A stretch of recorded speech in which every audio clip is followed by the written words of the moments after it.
All right, so. Shoot, I forgot one of my points. Damn it. When you have a limit going to something. Oh, my broad point is this. If the problem said, show that this does not have a,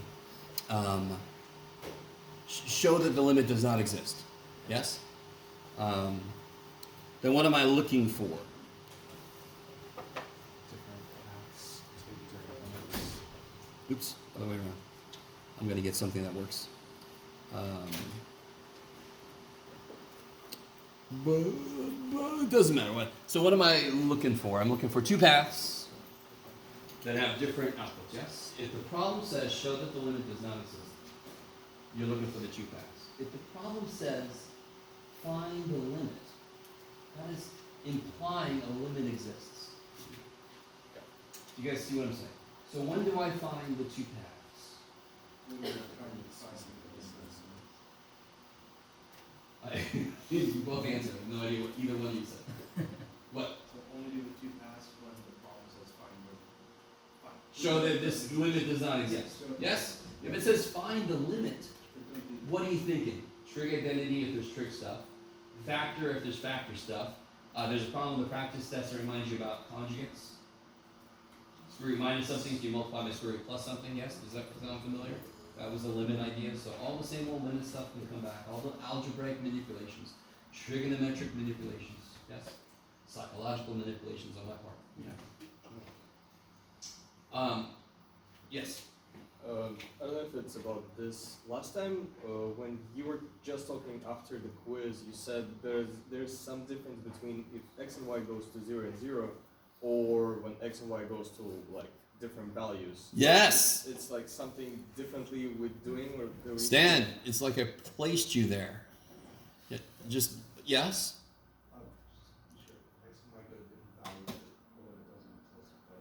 Oh, if you find two paths that cause the function to approach different values, then the limit does not exist. Yeah. Well, all right, real quick. If you find like 17 different paths and they all go to 0, does that mean the limit is 0? Nope, because how many paths are there? Holy shit. So that's why I told you guys. Believe it or not, I'm not going to make you try out an infinite number of paths. Right? Even though it feels like it sometimes. It'll be remarkably clear from the problem. What are the two first paths you could try? Y equals 0, x equals 0. Or you could start with y equals mx or y equals mx to a power that makes sense with what's there, yes? Because then if it's m dependent, you're actually done and you only had to throw one thing in. Why does what I just said make sense? Yes, if I get a limit that is dependent on m and only m, I'm done. Because if I change m, I change that. So I've got all these different paths with different outputs. So there's a school of thought that says try y equals mx first. Because if it ends up with limit is m plus 1 over m or something, then it depends on your choice of m. And then you're done, because that's the whole point. Yes? Or the school of thought that says start with x equals 0, y equals 0, because those are quick, and you might as well just get those out of the way. Does that make sense? Okay. Maybe? Do you ever have to use m at all? No, you can say y equals x, y equals 2x, y equals 3x squared, y equals 7x squared. M is just sort of a catch-all, and it helps you get to the answer quicker if you see that it's dependent on m. I don't know if you guys are aware. You could try y equals x and y equals x squared, and maybe those two are different paths, and you're done. You never use them. You guys with me? So do you have to use m? No. Why is it good for what I just said? If you use m, y equals mx squared or y equals mx, and your answer is dependent on m, you are done. Because then for a choice of m, you have different limits. Does that make sense?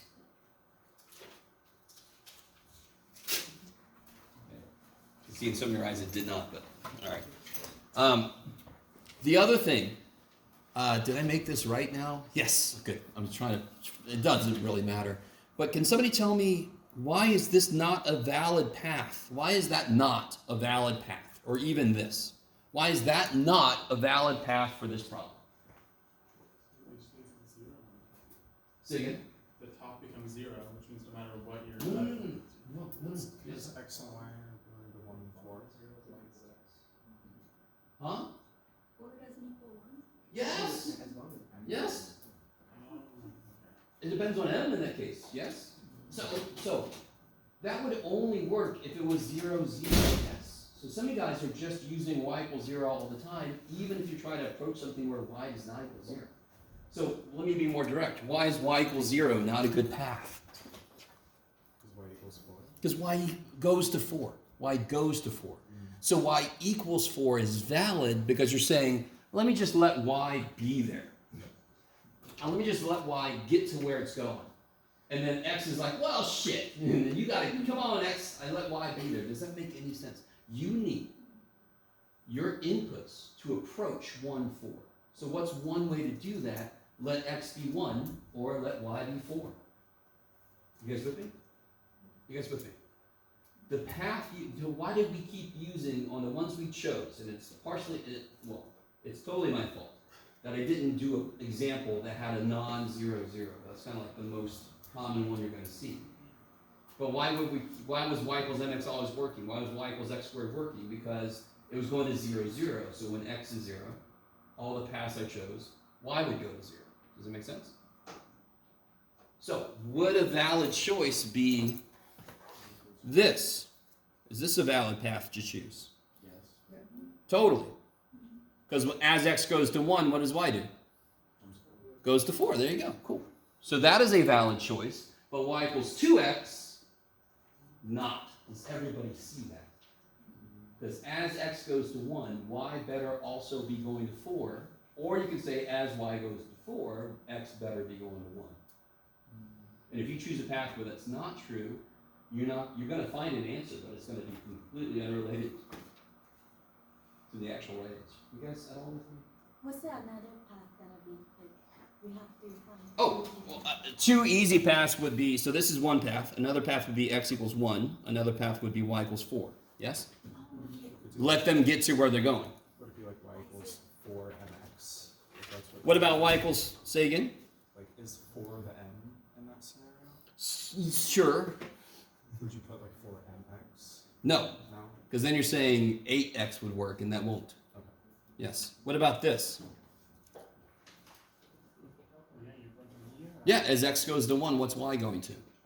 So see how it matches what one needs to do at the end? Does that make sense what I just said? Yeah. Whatever path you choose better match what's supposed to happen at the end. And when I say at the end, it's weird because at the end means you got to infinity, but you know what I mean. Okay. I'd rather get the concept across than use perfect language. It's not like a general thing I do. Okay. Is that all right? So when I ask you, find two paths, or if I just say, show this limit does not exist, I might not even be nice enough to say find two paths. You have to know what's the way you show the limit doesn't exist for multivariable limits. Find two paths. Yes? That almost sounds like a religious thing. Find two paths. If I say find the limit, I'm implying the limit exists. Then you think algebra, trig, conjugate, those kind of things, yes? Then you think manipulation so I can get rid of the problem and then can plug my point in. Okay, I lock it. Hey, Mike. Okay. Okay, anything else specific from the quiz for right now?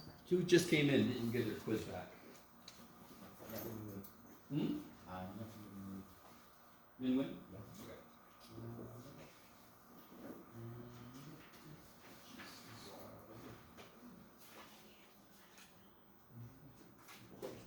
There you go. Sorry. Oh.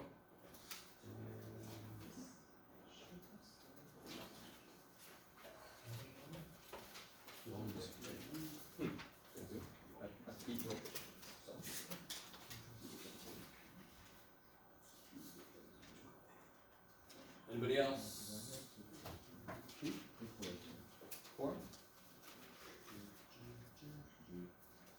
Would it make sense to try to correct this or just do good on exam? Oh, if I were you, I'd correct the shit out of it. Yes. I mean, whoever you want, whatever grade you got, I would correct the quiz, yeah? You see what I mean? Even if you got a 98, correct that quiz. Yes.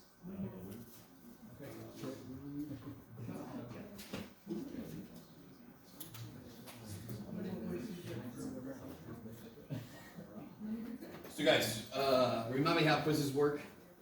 If you got above a 80, you can get at most 5 points back, maximum up to 100. Yes, if you get all the corrections done and all of them right. Below an 80, you get a point for every 4 you missed.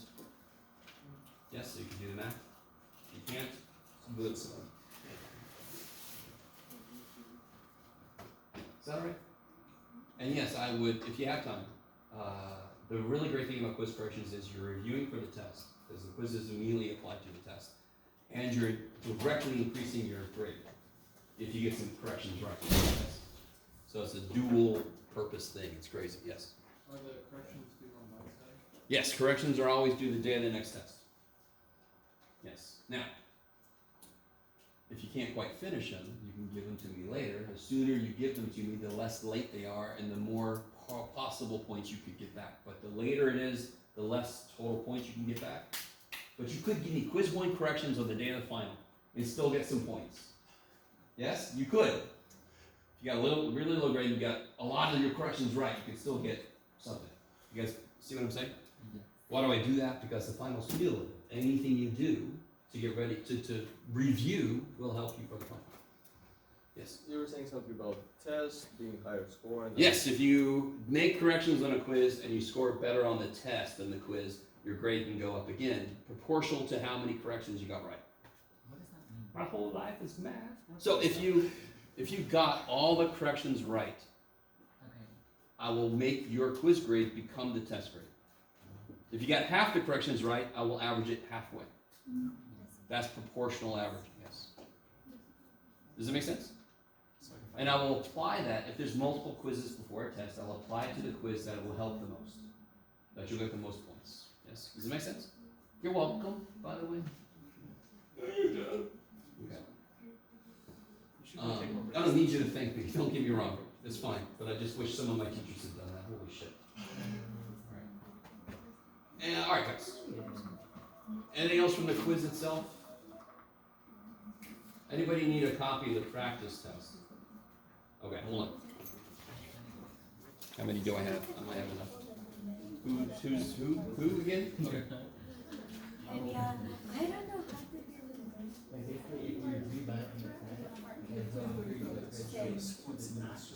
inside the radical greater than or equal to 0. Only what's inside the radical level. So, That's a everything.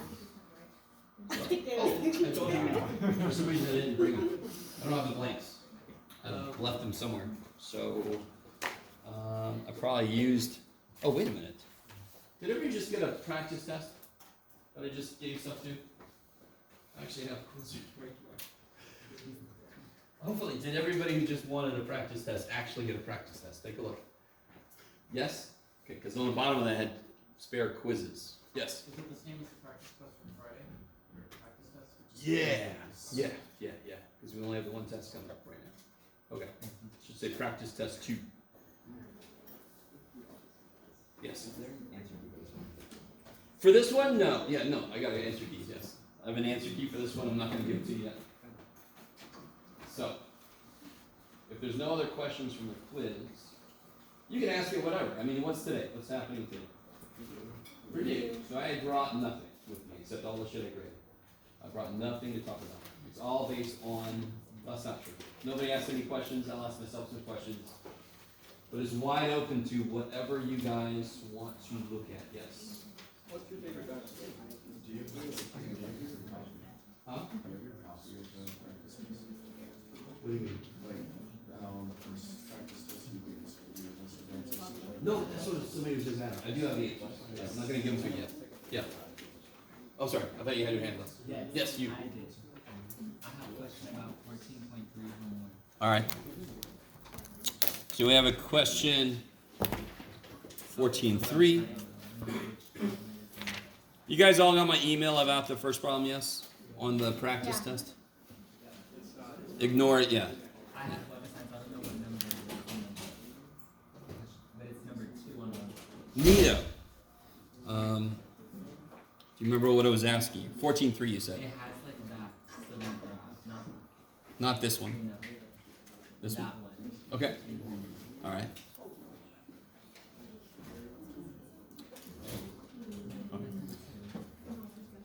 Oh, it is? By the way, guys, if you're about to leave, you might want to get a copy of the answer key.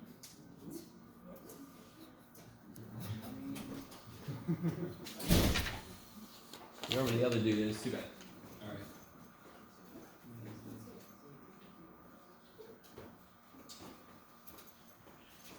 All right. So this one asks us. So real quick, what's it mean when it says contour map? What does that mean? That's 3D from. Yes. So I took a 3D thing and I smushed it. Yes. Looking down on X, Y, line. Exactly. So this is exactly like terrain, a map of the terrain. You with me? Yeah. So negatives are going into the page, positives are coming out of the page. So there seems to be potentially like a peak down here somewhere. You guys, that 3 is 1, 2, 3 on the axis, yes? So this is 16, 18. Looks like it's going up to a peak. Does that make sense? Okay. So use this to estimate fx 21. So if I'm at the point 21, Jeff. Glasses, yes. If I'm at the point 2, 1. And I want to know, what is the estimate for, what does this mean? Let me start with that. Partial derivative with respect to X. Good. And what's another way to look at it? Based on what we talked about last time. If I face the direction of what vector? Y. You face the Y direction. What am I allowed to let change? X or Y for the first question? X. So I'm going to face the direction of 1, 0. You all agree 1, 0 is the x-axis? Or it's a vector that would create the x-axis with all the multiples of it, yes? You guys with me? So I want to put it in the context of directional derivatives, because that's what this really is. What's the derivative of f in the direction of the x-axis? That's fx, fy. So of course, what we talked about last time, which was a lot, was what if I want to go somewhere in the middle of those? Well, then it's just a nice dot product, yeah? Okay, now, sorry. So if I'm at the point 2, 1, yes? Sorry, I keep pointing to that. At the point 2, 1, and I face the x direction, positive x direction, let's start off with a simple one. Will my derivative be positive or negative? And another way to say that is, will I be climbing up or climbing down? Down. Right now, where am I roughly at? I'm at 10 up, like we'll say 10 feet above sea level, let's say. You guys with me? Let's really just make this terrain. So if I move in this direction, I'm moving in the direction of getting to the spot where I would be 12 feet, yes? Yeah. Okay. So what's a decent estimate? Well, it looks like, don't I go up to, if I run roughly 0.6, do you guys see that? All right, let me try this again. I really want you guys with me. Assume I'm on 10. I'm pretty close to it. Let's assume I'm on 10. You guys with me? Does everybody understand what I mean when I say that? Yeah. Okay, so this is the floor, and so this is actually here, 10 units up, yes? Yeah. Okay, but just so it's easier to look at, I put it in there, in the next room, I'm sorry. How long does it take me to go up to, for my height to change by 2?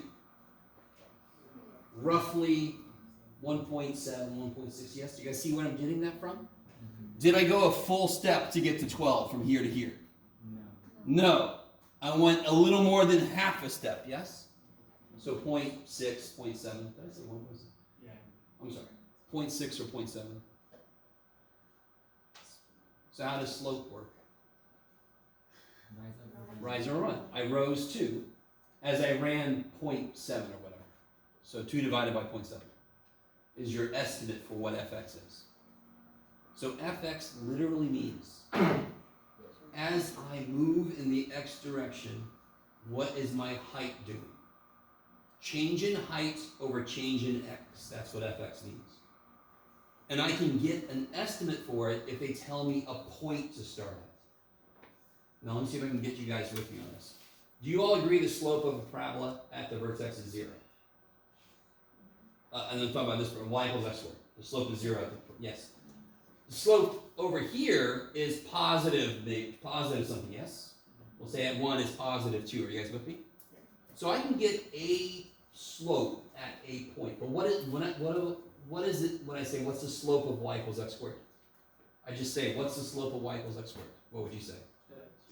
Because then wherever I want to be, I can plug something in. So when you do fx and you get like x squared plus 3y, right? You with me? That is a function that if I plug a point in, I will see what the slope is. This is more specific. It's not asking me what fx is. It's asking me what is fx at this point. That's why I can get an estimate for it. I don't know if you guys are really with me. So if I give you a function and just say, what's the derivative? You'll give me a functional derivative. If I say, what's the derivative at the point, blah, blah, blah, then you can give me an estimate, yes? In fact, what you did in 1A. You drew in a little change in line, you counted over, and you did your thing. Hopefully. Do you guys see that? So fx says, screw y, forget about y. As I move in the x direction, how much does my z change? And how can I reword that? As I move parallel to the x, how much does my height change? Right. If I go 0.7 or something over, I go up 2. All right, 2 over 0.7. That's exactly what slope is. Yes? Okay, but my brother said like what's the exact? So like I don't think I could just like I. Well, 2 divided by 0.7 is whatever. But so let me see how they that's- work. What if that's wrong? Well, it says use it to They test say it. it's not 0.6 or it's not 0.7. Use it to estimate. I know, but I It's got a tolerance built in. So if you put in 2 divided by 0.7, have you tried that? 2 divided by, no, actually do 2 divided by 0.7. Yeah. Does it? Okay, I don't know. Rory, before you do that, Rory, yeah. before you do that, is your picture the same as mine? Yes. Does it have the exact same numbers, exact same? Yes? Okay. So try 2 divided by 0.7. If it doesn't work, I give you the points. If it's wrong. Huh? Okay, wait, so for the next one, wait, so for y, would it be like So, next. going like the opposite? Fy, now I'm going to start at this point, and I'm going to move in this direction. Yes? Yes. So Alright. it's like 0.9. 2 divided by 0.9. Yeah, it takes less than, so about 0.9. So I go up, no, I'm sorry. Down 2. Be careful. Sorry, negative 2. Over So- 0.9. As I move 0.9 in the y direction, I go down 2 in the z. You guys with me? So that's the weird part about this is I'm given a graph in the xy plane, but when I do fx, fy, I've got to think x versus z, y versus z. Yes? How much does z change? Over how much does x change for you? What's the other symbol for fx? What's the more mathy looking symbol besides fx? Yeah, all right, so I could say, holy shit, I could say I'm way too zoomed in. Fx would be, you can say partial of f with respect to x, partial of z, yes? Yes, yes, because isn't that what f of xy is z, right? So that says, how much does z change as x changes? Yes? Does it only go for the positive direction, like increasing from that point, or? Yeah, whenever I see a question about, and it says, what's df dx, what's df, then I'm moving in the positive d, whatever the bottom is. So I'm moving, in this case, I would move in the positive x direction. Yes. Cool. So z change negative 2. Yes, if I remember correctly.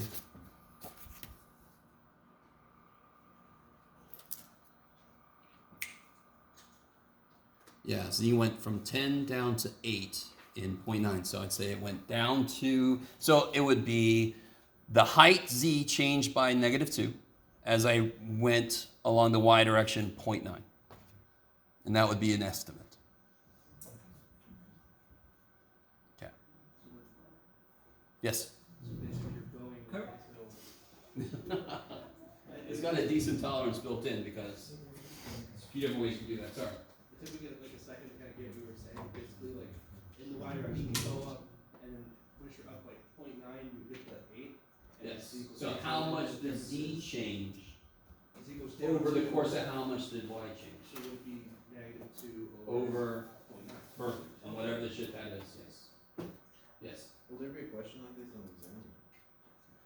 Oh. Perhaps. You, Like using the, that. have we done a problem like this a couple times? Have you looked at this kind of thing a couple times? Yes, we have. So, yes. Let me just, yes. Okay. Let me just tell you. Yeah, I just want me to tell you what's gonna be on the test. There's one thing. Yes.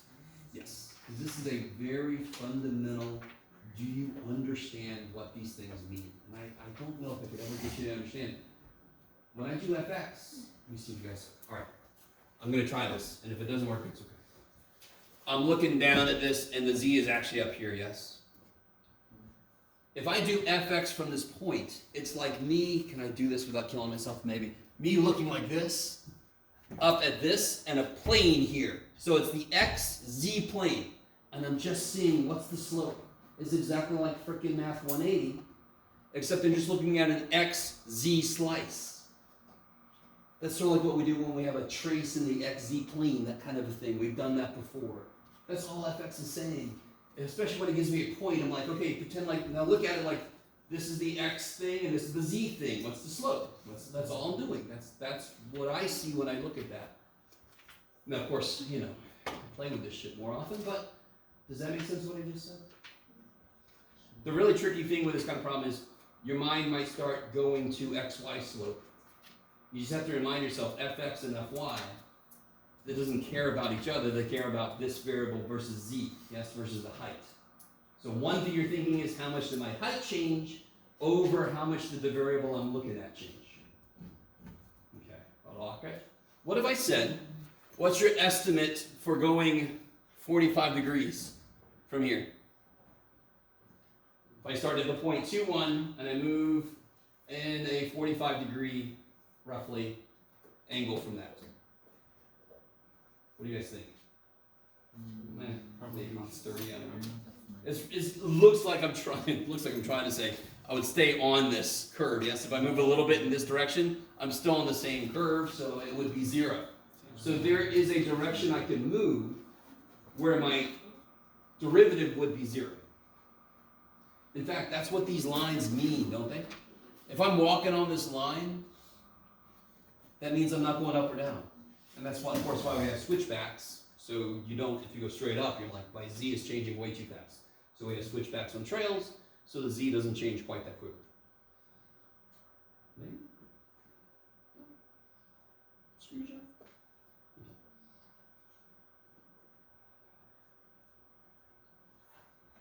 What if, how hard would it be, for example, you gave us two cells to the right and one to the, two cells to an x-axis to the right and one to the up on the y-axis, and then you said give us the fx and fy. So we move not on y-axis, but we move on both somewhere, and then we. Well, that's kind of like what I was just saying. I could try to give you But you did it. You did it on the same line. What if we move to like towards the 6, for example, or diagonally? Like. oh, like this. Yeah. Oh, well, that would be really hard. Okay. Are you not gonna give us? Well, because you'd have to actually figure out this distance. So you'd have to figure out like this distance, and then do Pythagorean theorem and all kind of crap. You see what I'm saying? So I'm not even going to ask you a question like I did with the moving in the direction of 10 and the derivative is 0. Just because that's a little beyond our ability with this kind of problem to really get accurate with how far is this? Well, I know I can estimate how far this is. That's about half, right? But how far is this? Well, that's the hypotenuse of a little right triangle that, good lord, this side's an estimate, that side's an estimate, we square estimates and get really far off. Okay, so don't worry about that level of question, yes? I just was pushing my luck with a, if I stay on a contour line, my height doesn't change, yes? That's the whole idea of a contour line. So if the peak is here and I'm staying on this path, I'm just kind of walking around the peak, yes?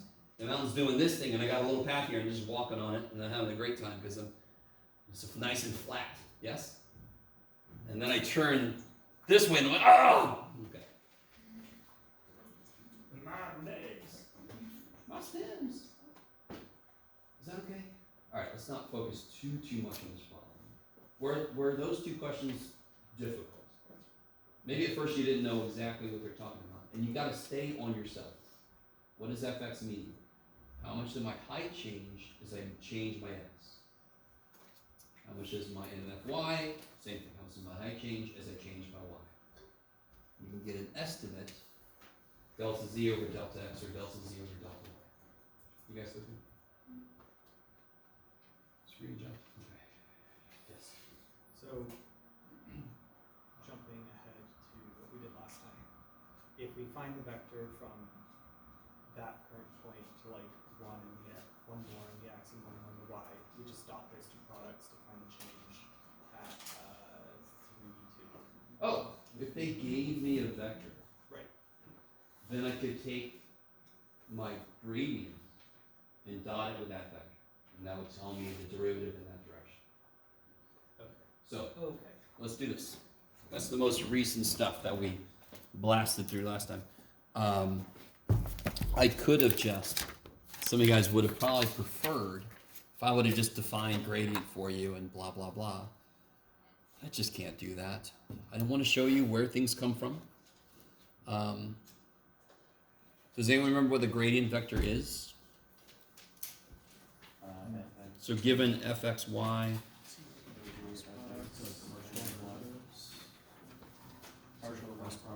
not cross product really, but just a straight up collection, yeah. Yes? So let's do an example. So if I had f of xy equals x squared z minus, oops, sorry, y, let's not go to 4 dimensions, Jeff. X squared y minus, it doesn't matter, Jeff. 2xy cubed. What is the gradient vector?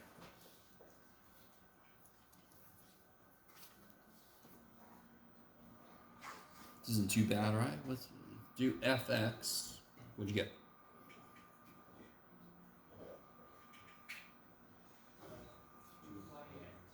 All right, well, 2xy, okay.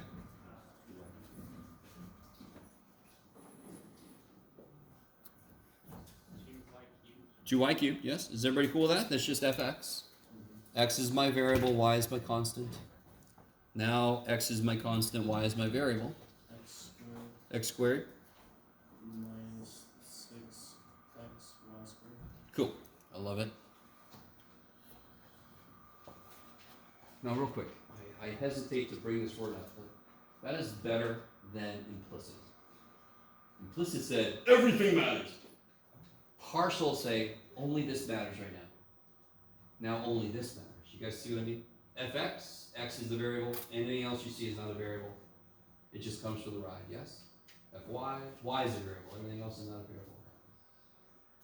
Now, if I ask you, what is the directional derivative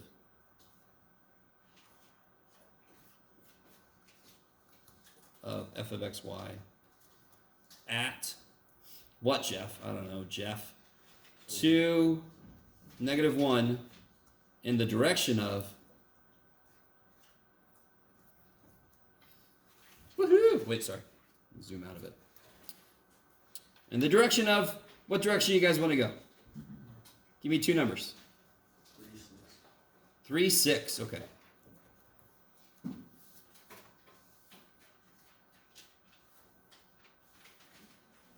So, all right, I'll do another one here in a minute. I should have started with this other one. It's okay. What's kind of wrong with this at the moment? There's nothing wrong with the numbers you picked. Your numbers are beautiful.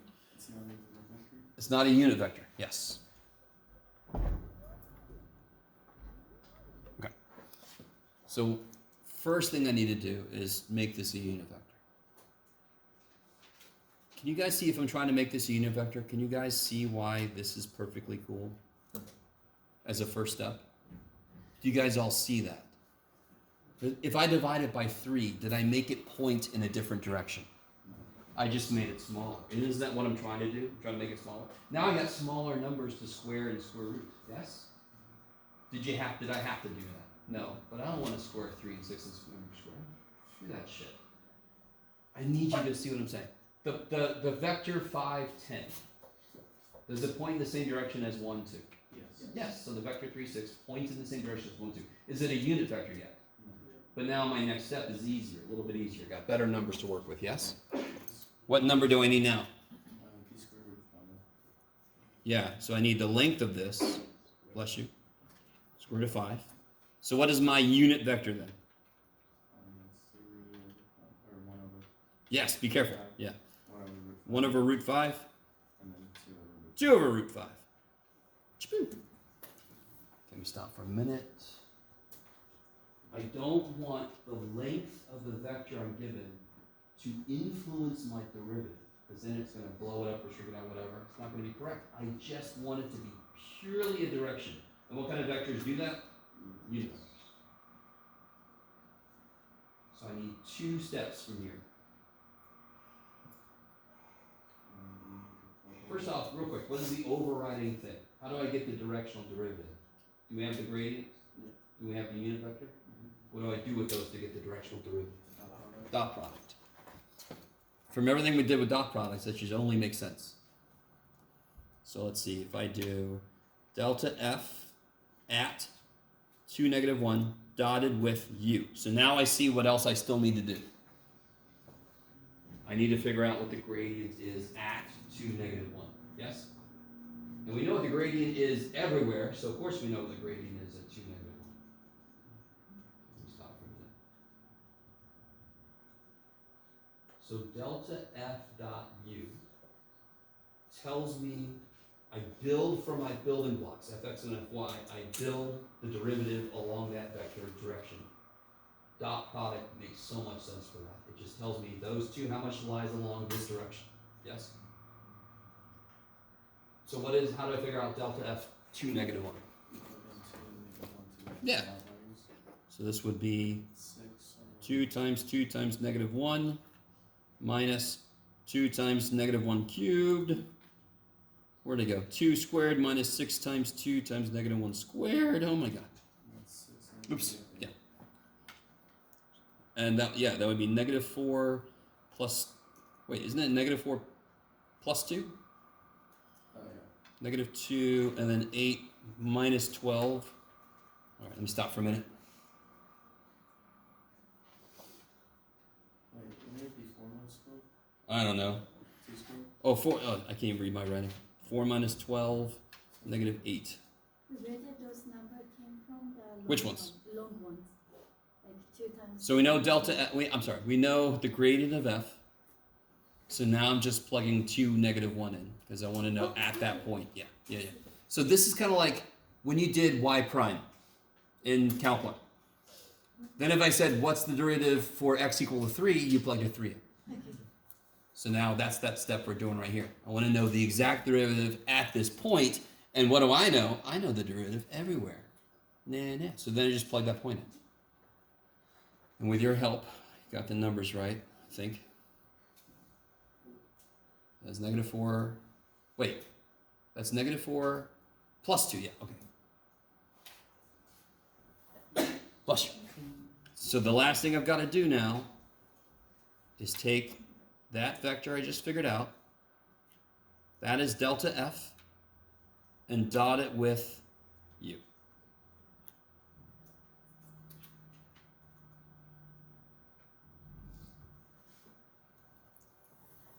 So the gradient of f dot u is the directional derivative. So if I take the complete gradient, that's a vector. The gradient is a vector, yes?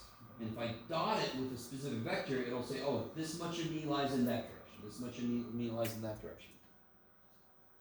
Can you remind what the vector definition or what the gradient vector definition is? Yeah, you ready?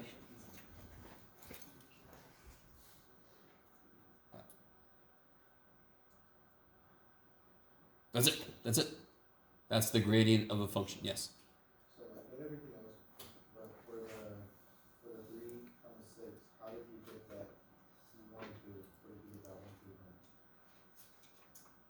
Okay. It's a little tiny side note. I didn't have to do it. I just realized, what am I trying to do at that point? Why am I going to do anything with 3-6? Why do I want to mess with the poor little dude at all? What's wrong with him? Not just that they're big numbers, but what does the vector have to be that's showing me direction? What kind of vector must it be? If its job is to only give me a direction to move in, what must be true about it? We just said it earlier. Unit vector. I don't want its length blowing my derivative up arbitrarily. I only want it to tell me a direction to go in. Okay, so with that in mind, I just said, oh, I'm going to change its length anyway. So if I see a number that goes into everything, I'm going to kill that first. So real quick, we're not done with this problem, by the way. You guys see? We haven't dotted yet. Yes? So just to finish this out, this would be, let me rewrite this, delta f, what was it, 2, -1? Dotted with u equals -2, -8. Dotted with 1 square root of 5, 2 square root of 5 equals, -2 rad 5 minus 16 rad 5 equals -18 over rad 5, blah, blah, blah. Okay. So if I am on this function at the point 2, -1, whatever, right, whatever the height is, and I move in the direction of this vector, I will actually go down by this much for every step, right, at that point. Okay. Now the minute I move, it's going to change, but at that point, that's what it's doing. Yes? Would it be so much issue if I ask you to draw it? Hell yeah. In a minute, I could try to pull up our favorite thing in the world, Desmos. See if I can graph it. I have a contour curve mapper too. That might be the better thing to draw. What did I want to point out? Oh, before I try to do that, in general,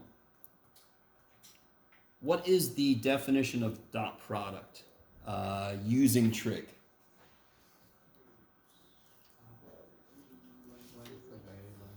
Yeah, so the length of the gradient, length of u, cosine theta. When is it biggest? When theta is, no, theta is 0.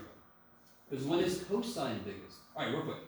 The length of delta f at a point, does that change? If I look at there, no. The length of u, does that change? No, that's a given thing, correct? The only thing that could change in that expression is cosine theta. And when is that biggest? When theta is, which means what about the gradient vector and the unit vector? They would have to be not perpendicular. Real quick, to be perpendicular, two vectors have to have a dot product equal to 0. If the dot product is the biggest, in fact, if the angle is 0, yes? Then that's the angle between the two vectors, correct? So isn't delta f and u, don't they have to be pointing in the same direction? So, what does that mean? If I'm at a point on the surface of this weird shape thing, and I'm like, which direction do I go to climb the fastest? I go in the direction of the gradient. Because what did we just say has to be true about u to go the quickest? To increase the fastest. What makes that the biggest? If the angle is 0, if they're in the same direction. So, I want to really make this clear. Given an f of xy, yes? At a certain point, yes? Which direction will I go? So I'm given the f, I'm given the point, and then I'm told to go in a certain direction. So right now, what can I control? I can control the direction I want to go in, yes? Everything else is set. I'm given the f, yes, I'm given the point I'm at. You with me? So where do I put the u so I go up the fastest? The same direction as my gradient vector. So, real quick, what was our gradient vector at 2, -1? So if I face this direction and start moving, I will go up the fastest. What if I go perpendicular to this?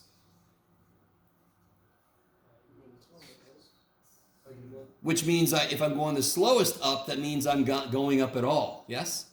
Then I will follow the contour curve.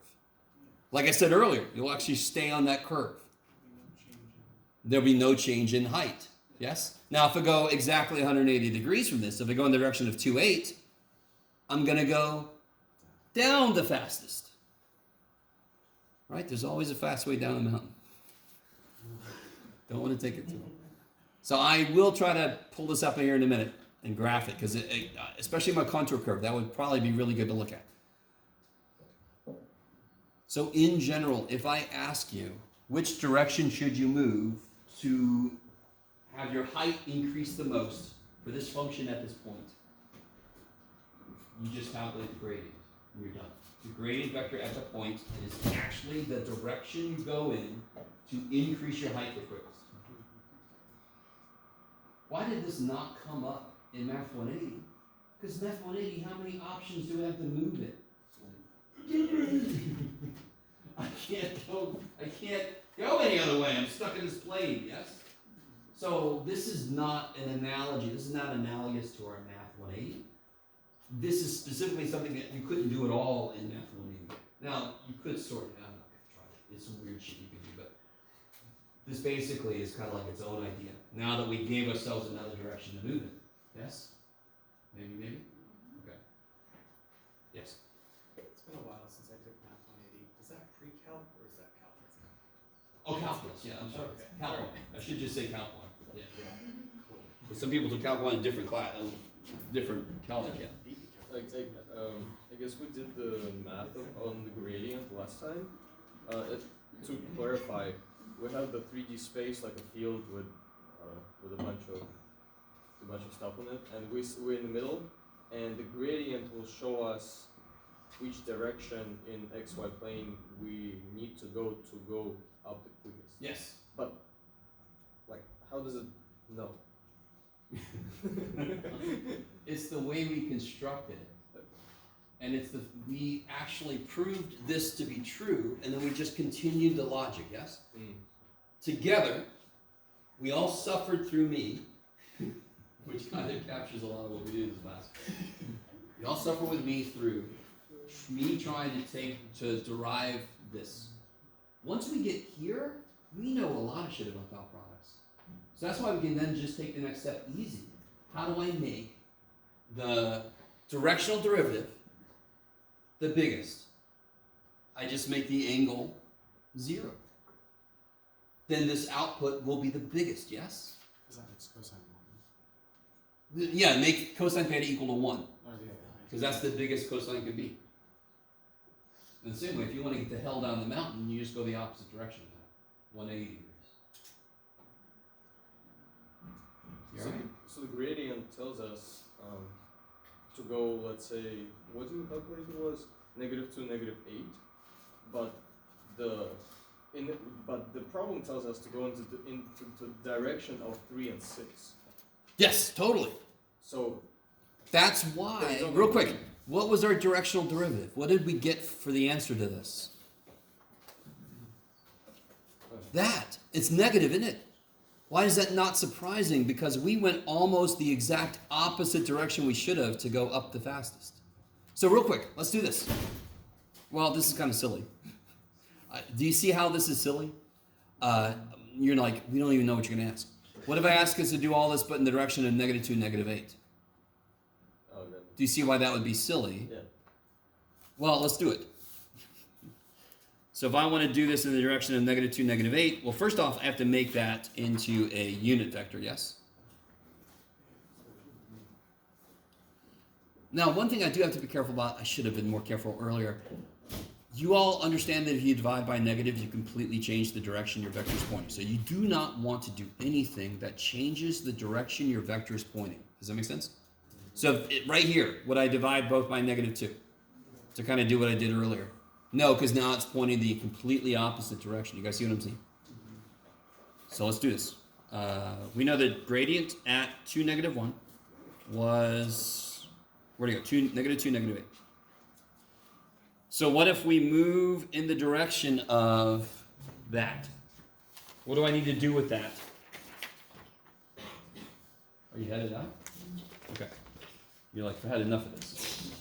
Thank you. You want one more for? Okay.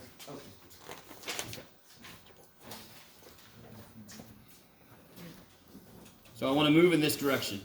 Yes? Well, and this is not you yet, is it? How do I make it the actual vector I want to feed my directional derivative process? Yeah, first step I could take, if you're cool with it, is I could do this. Let's not do that. Because it sounds like some people weren't really cool with that. How do I make this into a unit vector? Yes, it'll be it divided by the square root of 4 plus 64. 68.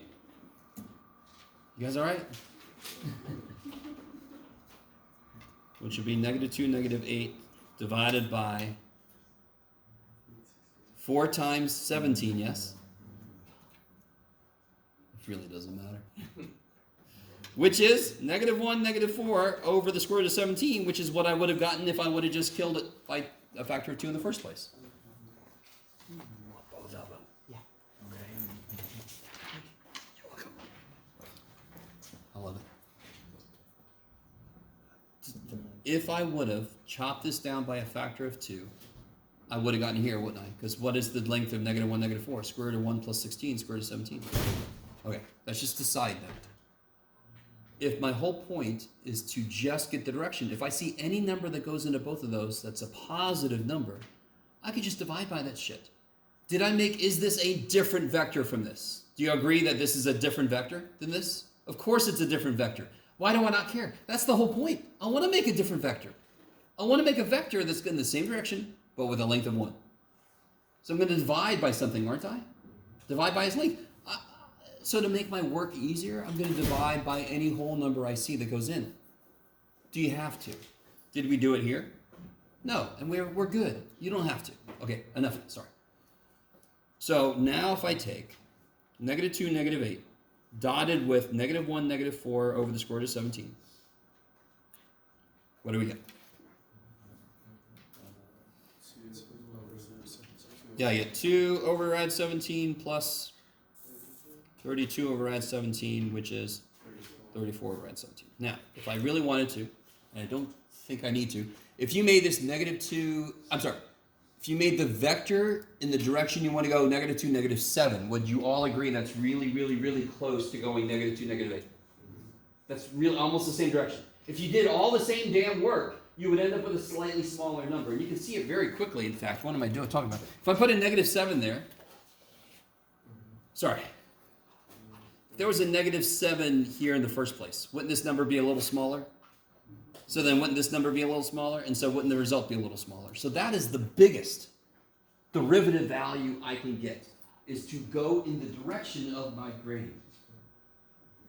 Does that make sense? If it asks you, if there's a problem that says, what direction do you go in to increase the height the fastest, or any version thereof, you take the gradient vector at that point, so that's the way to go. Is that cool?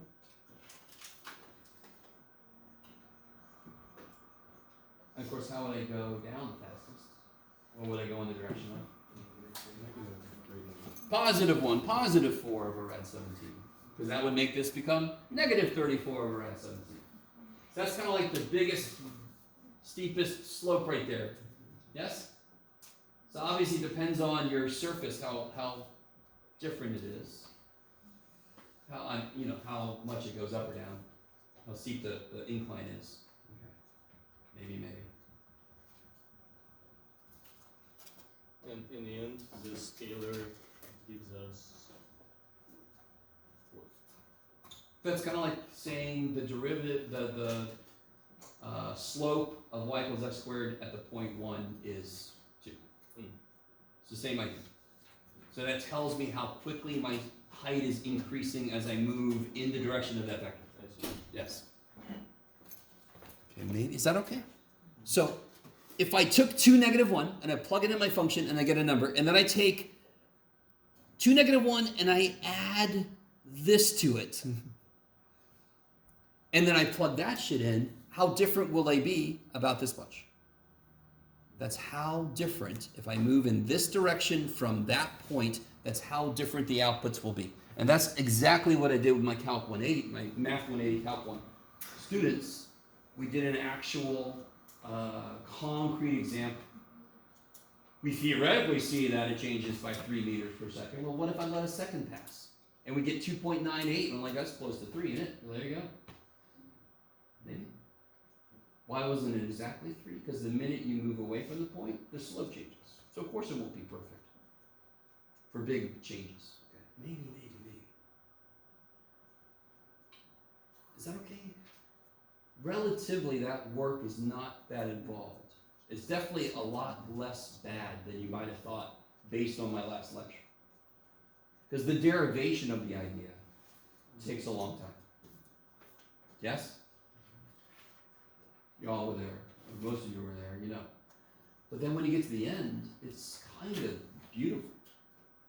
How straightforward it is my hope. Okay.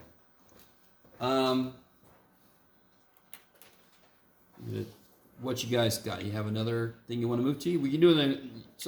We could do another example of that. We could do something else entirely. You can come get the key and leave because you're like, my God. Especially in Zach's case, he has me for another class later. And Gene, see, they're like, I have to come to the next class and then reaching my quota of listening to you, Jeff. So, dear God. Yes. Okay. So we have the gradient formula, and we plug in the values where we add. Holy shit! Is everybody leaving? I don't know. No. The graph just want the key. Oh, I'm gonna give it to you in a minute. I'm not leaving. Well then, you leaving?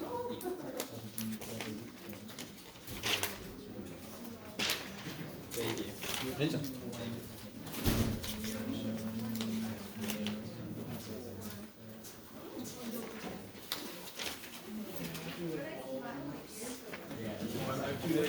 Okay. Oh, it's up. All right. I got the quarter. So the magical gradient tells us when we plug in the values where we're at right now. It tells us where we need to go in order to go to the highest, to increase the highest. And it's a vector. So by dotting it with the vector in which direction we actually want to go, Yes. we find a scalar that tells us what. How much the height will change if I move in that direction. That's all. Yeah. So of course, if I go orthogonal to Yeah. the direction that would increase the most, it would actually increase. It would actually not increase at all, because then the dot product would be 0. Yes. So every gradient function. Listen, here's a big. If I have a contour map, here. But it seems like if you take the unit vector to P and point in the same direction as the gradient tells you, your answer will always be the same, which is weird. Do it again. Sorry. It seems like if you have the gradient which points in a specific. But that's at a given point. Yes. Make sure you get 2 things. Yes. Okay. No, but the ratio. So for example, we're always getting 34 divided by square root of 17, or 78 divided by square root of 34, or 200 divided by square root of 100. Doesn't it seem weird, like that you always get the same? No. What do you mean? What do you mean we always get that? How many of these problems have we done? But it feels like if you always step like this, just mathematics here. You know, you always will get. So for this given function, at that given point, that's the value I get. Yes? Yeah. So can you imagine a surface that looks like this? And then it starts to, and then it goes crazy, and then it goes like that, yes? So back here, I'm gonna be increasing very little. My directional derivative might be maximal at 2. Then here, maybe it's maximal at 30. And then here it's maximal, maybe it's 0 up here. If I have a plane, then, well, that would be a whole separate problem. That's a good problem. What's the directional derivative on a plane? It depends on if the plane actually has z increasing, so it could be a whole different problem. Right now, I want to focus on one thing. What was that first question somebody asked me out? I think it was in 14.3, I think. Yeah, here it is. Real quick. This is a very good thing to look at. If I'm at, the only problem with this problem is it doesn't give me a function. But if I'm at this point and I want to increase the fastest, shouldn't I go this way? Wouldn't that be the quickest way to get to 12? Isn't that orthogonal to? Good Lord. Wow. Isn't that orthogonal to this? Isn't that at a right angle to it? So, and you got to be really careful because the minute you move away from it, things change. But whatever my contour curve is, if I imagine a tangent line to my contour curve, my gradient will point orthogonal to it. Because if I move tangential to my contour curve, holy shit. If I move tangential to my contour curve, I'm staying flat, yes? Contour curve means the height stays constant. So how do I make my height change the most? I just take a 90 degree from that. And I'm either going straight up or I'm going straight down. Yes? So when you calculate the gradient, the way that we defined it, it comes out at every point, it will point in the direction of maximal increase. And then if I say, no, I want to go this way, then I take a dot product, and if I want to go this way, the dot product will be 0. Because they're at right angles to each other, right? Or if I want to go this way, I'm increasing at less of a rate. Yes? Maybe? No? Screw you, Jeff? With the curve, the dot product being 0, and we basically staying on the same level, makes sense. Okay. If anybody else has a question, ask me. I was going to try to pull up Desmos real quick and look at that last problem we did.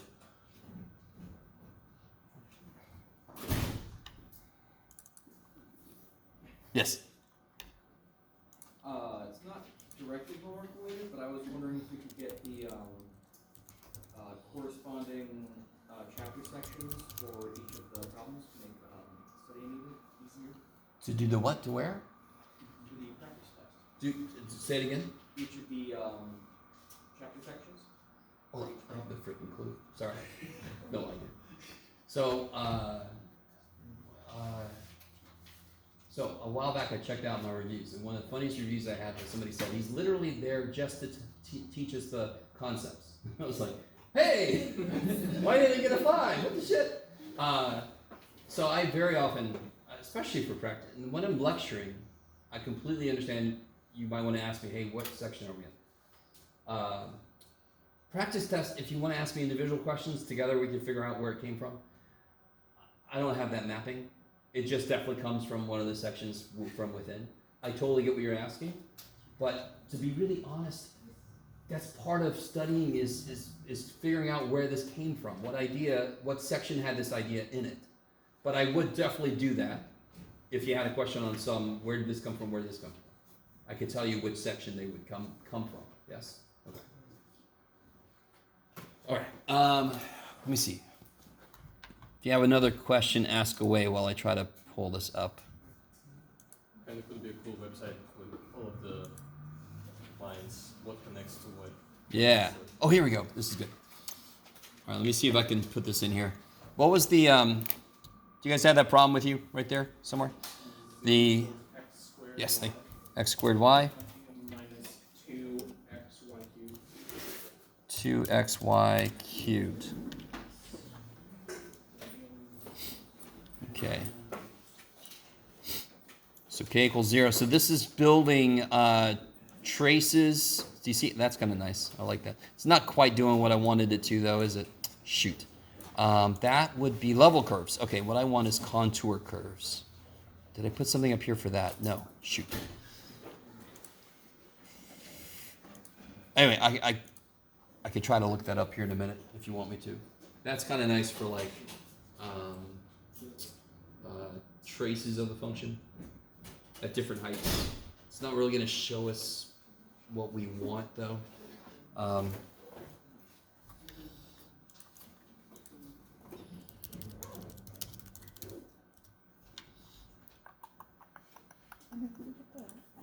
Yeah. Sure.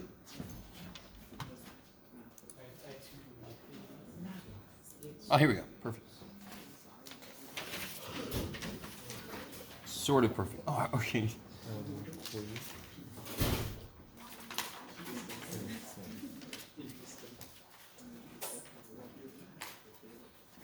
Sure. All right, let's see. Let's try this again. X squared y minus xy cubed, right? Ooh. 2xy, the 2 in front of the x. Is this going to be good enough? Yeah, it's not quite what I wanted. It's okay. Shoot. Yeah, it's not quite what I got to look around for it. Darn it. Okay, I'll find it.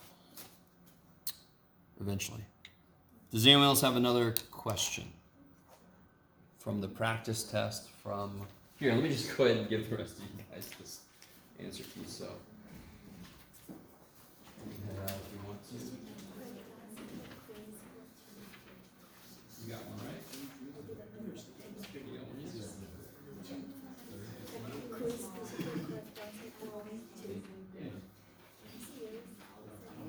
In my English class, it's like, yeah, I can like, either have my focus like take notes and write, and then also have the reading we're doing, or I'll be trying to write off of it.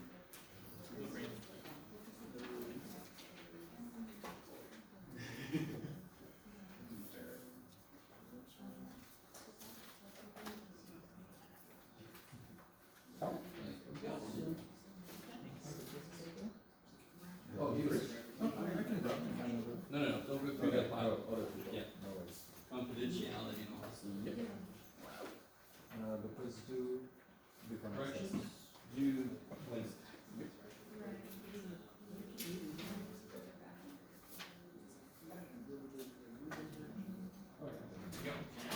You go. That's just do the trust me. Get more trust.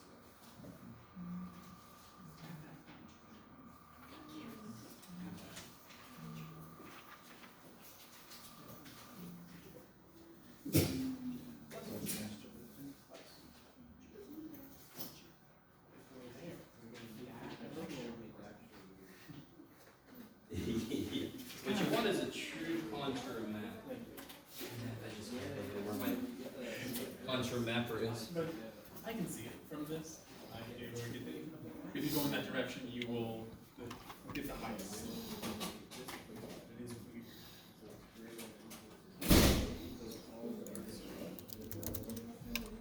weird. Google.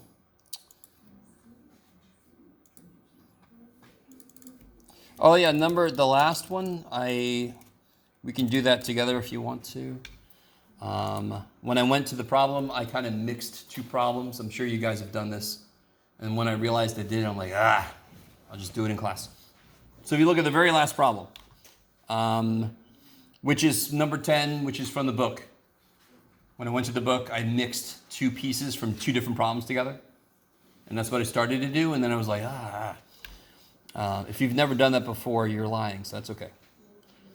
Oh, here we go. We're number 12. No, that's not what I want. Huh? Number 12? The last one on the answer key. Oh, this one. Okay, I gotta find it. I don't know where it is. Okay, so this would be on the practice test. Shoot, I gave all them away. Did I? Yes, I did. Sorry, one numbers got chopped off. Yeah, number 10. The one that references the textbook? Okay. That was the one with a bunch of chain rule kind of stuff. Bunch of, I think it was, what's number 10 on the practice test? What page does it reference? Page 91. 991. Okay. Number 10, for example, I think is part of it. Yes?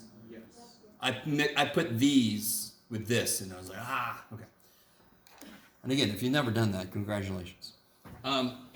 So if you want to, we could look at that. It's up to you. Yes. Okay.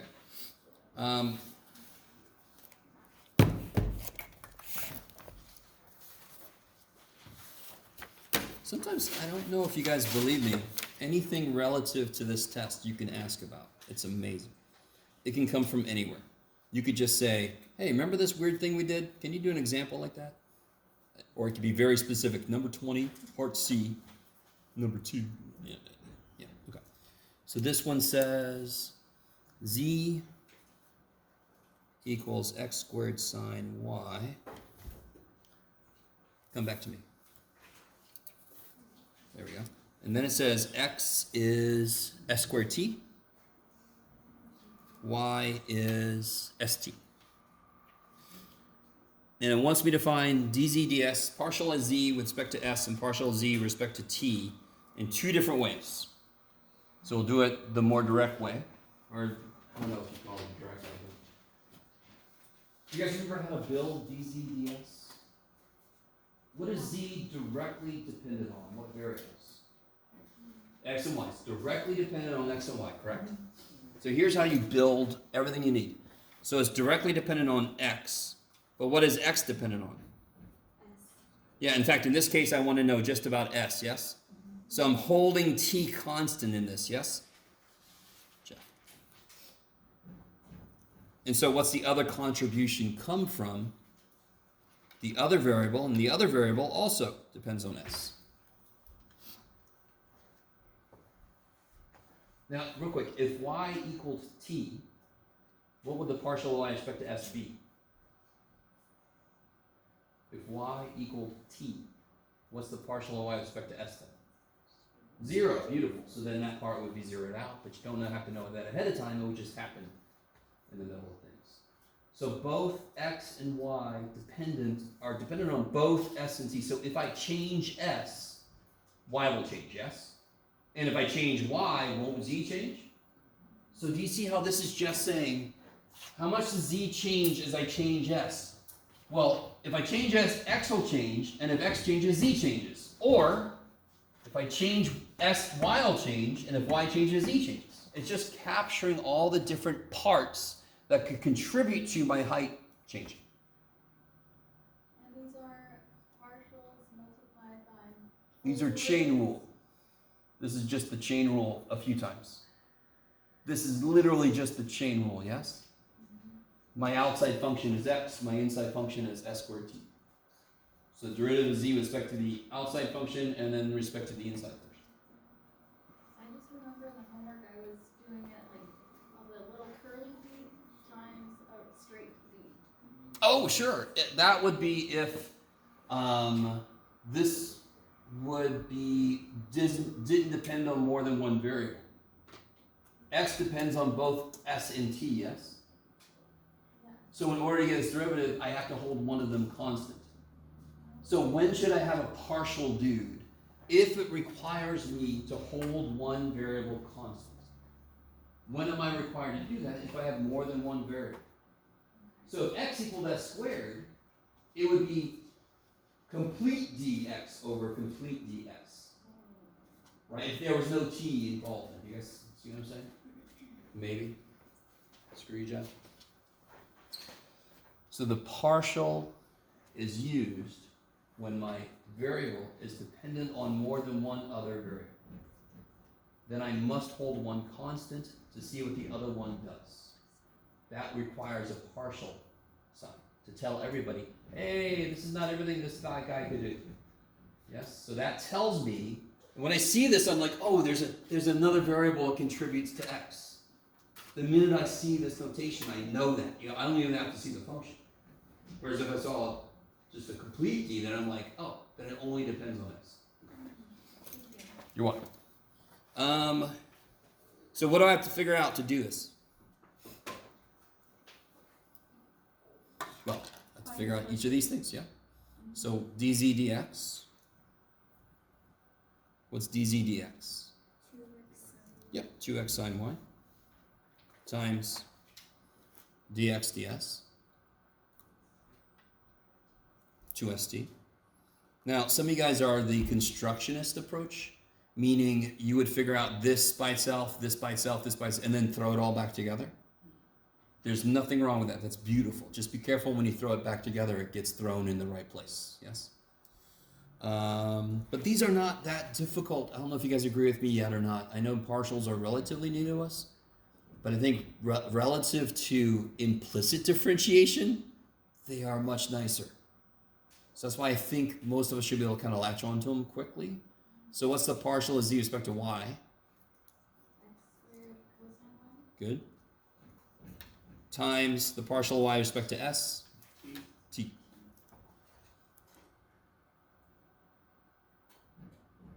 Now you'll do the exact same thing for dz dt, yes? Just with dt here and dt there, yes? You guys with me? Now,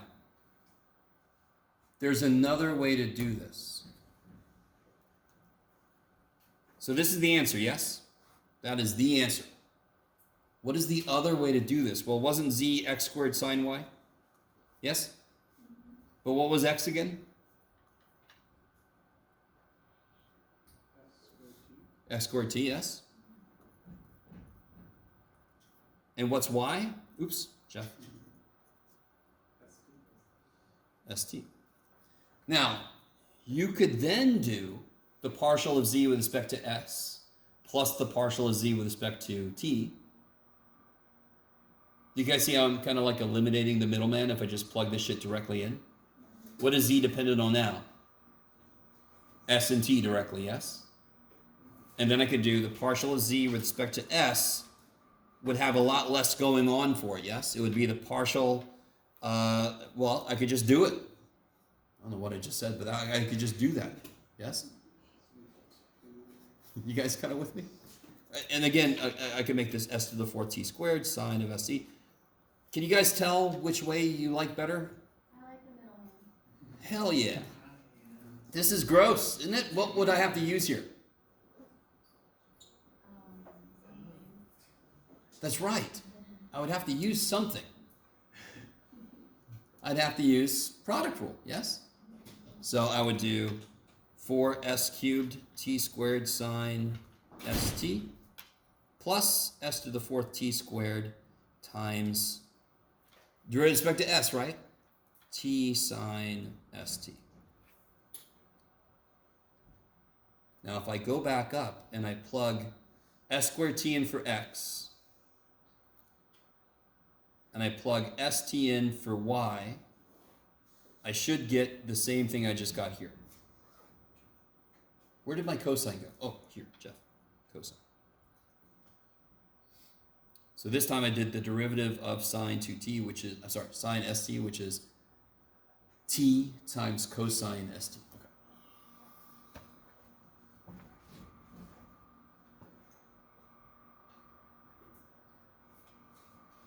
Okay. You guys get the point of that problem? So there was something like that in, like the product rule. Do you want to do the product rule? Or do you want to multiply it out first? Well, it depends on what the power is. X plus y squared times x plus y, I could, times x, whatever. But if I had x plus 11 to the 80th power, I don't want to multiply this shit out. I'd rather do the chain rule in that case, yeah. Maybe. So this problem said calculate dz ds and dz dt 2 different ways. By the chain rule and by substituting the stuff in directly. And I agree with Kelly. The middleman makes it easier to keep track of what's going on. Yes. So would we get a question that would ask us to do it both ways, or can we choose which way we do it on the test? I mean, you finished making the test yet? Yes. Can we try to do? I don't normally finish until the day of, to be honest. Number 1 on test 2. Oh, number 1 for the practice test? What's that one say? I gave all mine away. It's like tangential and normal components of acceleration. Oh! For the particle position function. So I don't know if you got, I guess you didn't get my email. Did everybody get my email about number 1? That we can ignore it? Because, no, that could be related to a problem I might give you for the bonus in case you did 13.4, because that was extra credit, right? Okay. So not surprisingly, I Frankenstein this test together from old practice tests I gave. Yes, the 281 students, and I just forgot to not include number 1. Yeah. So I'm sorry if you started practice early and freaked out. You freaked out enough without doing that. So sorry. What were the other problems on that last problem, number 10? There were a couple other problems from the book. 14 and 25. Do you guys want to look at either of those? Yes? Yes. So, here, let's do one of these two, yes? So number 14. Do you see how number 14 is exactly the same as what we just did? I don't know if you guys agree with me. It's different functions, but it's the same idea. So, how would I set up dz dt? Let's do dt this time. How would I set up dz dt? I don't know if you guys see how to do this. Let me write 14 down.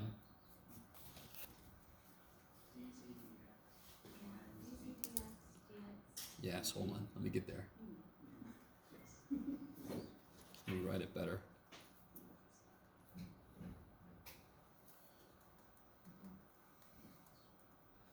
Where'd it go? I agree. I agree very much. Like I said earlier, spring break is both just on time and too late at the same time somehow. All right. So dz dt would be dz dx good. dx dt Good. plus dz dy times dy dt. Beautiful. Tears. So if I had like another variable in here, like m, and m, I would just have another thing. It's scalable very easily. So it truly, really, totally just is, how do I collect all the ways t can influence z? Well, t influences z through x, and t influences z through y. So that's what those two do. That's what those two terms do. Together they add up into the total change. So the one thing might change the height by a little bit, and the other one changes the height by a little bit. So what's the total change in height? I add those together. I add those two contributions up. So now I just have to, what can I do? I can change the functions I give you. I can't change this unless I change how many variables or whatever, yes? Do you guys follow? So it's exactly the same problem as before, I just have different derivatives to worry about. So why does this one suck? This one specifically sucks. And he knows it, look at him. Product rule, yeah. So I don't know if it's not that terrible, but it's worse than it could have been, yeah? Is this one gonna have the same problem? Nope, because there's only one y in there. It's not a product rule in y, it's a product rule in x though, yes? These are two separate functions of x multiplied together. You guys see that? Yeah. So this will be 1/2 x to the negative 1/2 e to the xy plus x to the 1/2. And what's the derivative of e to the xy with respect to x?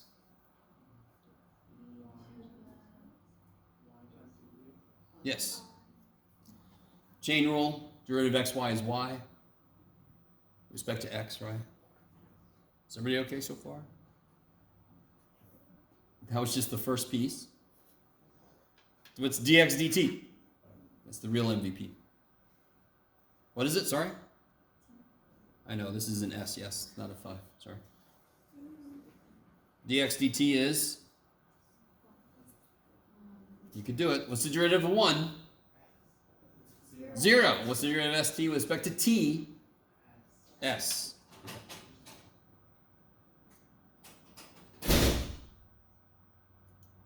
If I look at this and I hold s constant, t is the variable, what's the derivative of st? S. What's the derivative of 5t? 5. Derivative of 11t? 11. Derivative of st? S. Plus, what's dz dy? It's much better, yes?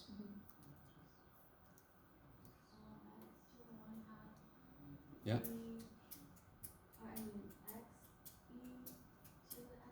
Good. So it'll be x to the 3/2 e to the xy. Is that cool? A whole x comes, whole x comes down. It doesn't really come down. Just chain rule makes it look like it came down. By the way, you all know e to the ax derivative is ae to the ax. That's really all we're doing. Yes? If y is a constant, it'll come down. Where'd it go? If x is a constant, it'll come down. And wasn't there already 1/2 x's there? So now there's 3/2 x's there. I'm sorry. Times, where am I at? dy dt. S squared minus 2t. Careful. What's the constant? S. So it's derivative of s squared. Oh, it's 0. 0. Good. Derivative of negative t squared. This is negative 2t. There you go. Cool. So listen, partials are not difficult. You not used to them though, understandably, because we've only been working on them for a relatively short time. You have to stay on yourself. You have to kind of look back. What's the variable? What's the constant? What's the variable? What's the constant? Just kind of keep on yourself a little bit. Don't assume that you got it, you know it. No. Does that make sense? You have to refer back and say, okay, what was the variable? What was the constant in this case? Maybe? Yes? No? Okay. You could replace, if anything that's not a t, you know, if we're looking at that, we could just replace like with 5, and it's the same. It acts the same. Theoretically. Yes, totally. It acts in If I replaced s with 5, it would work the and my same. s's look like 5, so we already did. Same, mine do as well. It's fine. Yeah. Okay. Well, yeah, that's exactly it. You could literally do that. Yeah. On the side, just kind of do it and then see what your brain did. Do the same thing with this with the s that's in there. Does the key? Huh? I didn't give you one? No. I suck. Is this the key? That's part of it. Let's see. And this is let's see. Yeah, that's 3 and 4. Yeah. Okay. I have a question after this one. Sure. That's all I want to do that one. I mean, dz ds would be the same idea, except the only thing that would change is these would be s's, yes? So, one nice thing about if I ask you to figure out dz dt and dz ds, do you see how the first part doesn't change? Once you do this once, it's the same thing. Does everybody see what I mean? What would be the first part of dz ds? It would be dz dx. Didn't we already do that? Times dx ds. Do you guys see what I'm saying? So a chunk of what you did already just carries over. Do you guys see that? Celebrate when that happens. Not like a big time celebration, just a little bit. Yeah. Yes? And this is the, apart from, multiplying it out, this is the complete solution? Yeah, that's what DZDT is. Yep. Yes, that's fine. And to be really honest, I would leave it like this because then they would say, what about if S is 3 and T is 4? Well, that's easy right there. And if S is T and 3 is 4, couldn't I figure out what X and Y are? And then I could plug those numbers in, yes? That's what Do you guys see that? Like you also, like the next problem within this like set would be 25, which is a little bit of that. Sweet. Look at me like giving you stuff that'll help you. That's crazy. That's Something. just write Job or that in, something. and that would be the answer. So this specific problem wants you to actually go further. Yes? And look how fun this one is. It's not that bad. Sorry. I was gonna say this should have a little F in there. SDF. Right. That's what you want to say to the author of the book. So real quick. Let's look at 25. What's worse about 25 than the ones we just did? X is dependent on 3 variables. Yes? And what really sucks is one of them is U, which kind of sucks because we look at U in a different way. Yes? I look at you in a different way. So, I just want to set up for this problem, arg. Oh, jeez. What was it, 25? Z equals x to the 4th plus x squared y. X is s plus 2t minus u, and y is shut the up squared. Okay. Shut the front door. So, if I want to know, have you ever seen the no? dz, partial z with respect to s. Z is directly dependent on how many variables? Directly dependent on. Z is directly dependent on how many variables? 2. So I'm only going to need dz dx and dz dy. But what changes x and what changes y? In this case, I'm looking at the s part, right? So this would be dx ds and dy ds, yes? The real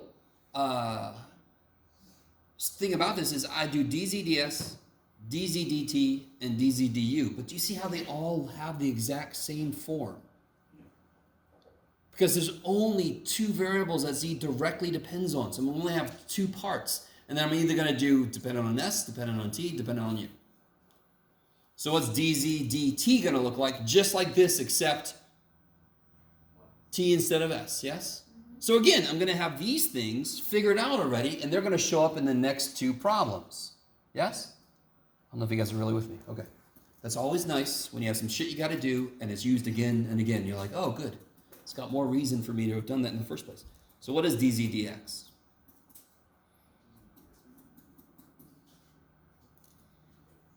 dz dx. 4x cubed Yes? plus 2xy. Good. Times dx ds. Yay. Yay. What's dx ds? 1, yes?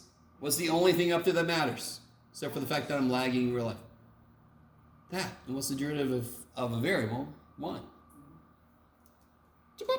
Sir, is that cool? You guys see that? So identify what your constants are, and if there are entire terms that are constants, just cover that shit up. That becomes 0. Currently, what's a constant? T and U. So y, I'm not going to be that lucky. So what's dz dy? Which part of this is a constant then? T. X to the 4th is a total constant, correct? You with me? So yeah, x squared. dy ds. Tu squared. Because this is like 5s. Yes? Tu squared is a constant. Do you guys get that? Do you guys get that? The level of math involved is low, but the level of staying on yourself, the level of understanding what it's really asking for at that moment is high. So you just have to kind of remind yourself, okay, what's a variable, what's a constant? You guys see what I mean now when I say that? Trust me, you got to go back and go, okay, okay, s was my variable. Okay, everything else is a number. Okay, you guys, and on the side you can say, this is like 11s. What's the derivative of 11s? 11. Okay, so all the shit with s is what I put. That's like 11. You guys see that? In fact, I think I did that when we got into this, if I remember correctly. Okay, and you guys are with me that if I want to do dz dt and dz du, I've already done a bulk of the work. I just need dx dt, dy dt, and dx du, dy du. Okay. Maybe? Okay.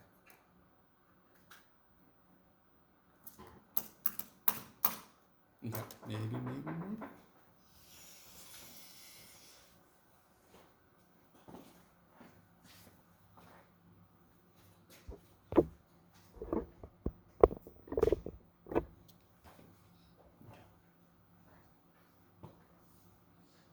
Oh, yes, sorry, man. What's your name again? Victor. Ah. There. Correction, if you want to, of course. Anybody else like to get their quiz back? Oh.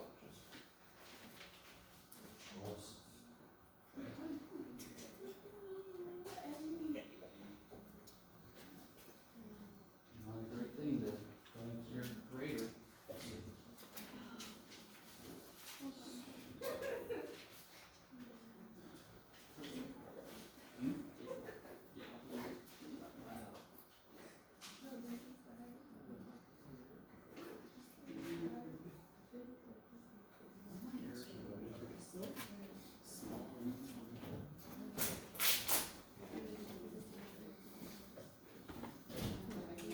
Oh yeah, staple them, put them right there. Cool. All right, guys. Anything else you want to look at? I have a question on 14.4. Yes. It's number 2 in the example in the chapter, not the exercises. Example 2. Yeah. Okay. I just had, I'm kind of excited. trouble finding